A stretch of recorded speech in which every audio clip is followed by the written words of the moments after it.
L'Assemblée populaire nationale est bien sûr l'organe ultime du pouvoir de l'État, en vertu de la constitution chinoise. Elle peut promulguer des lois pour n'importe quelle partie du pays, y compris des lois sur la sécurité nationale. L'APN n'a permis à l'autorité d'adopter ses propres lois sur la sécurité nationale que comme agent.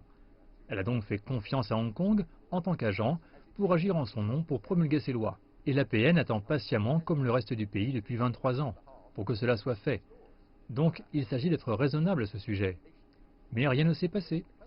Comme je l'ai dit, cela a été évoqué l'année dernière lorsque les meneurs du mouvement de protestation locale ont profité de l'écart dans la loi pour exploiter la situation et tenter de déstabiliser le pays. Donc, dans ces circonstances, très clairement, l'APN n'avait d'autre choix que d'intervenir et d'agir. Très clairement. Aucun autre pays au monde ne permettrait qu'une situation se présente dans laquelle une partie du pays n'a pas de loi sur la sécurité nationale.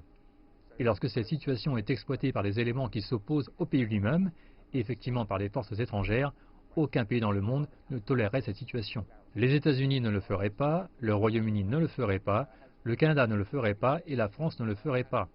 Alors pourquoi la Chine devrait-elle être le seul endroit au monde? Le seul pays qui permet à une partie de sa nation de ne pas avoir de loi sur la sécurité nationale afin de protéger le pays.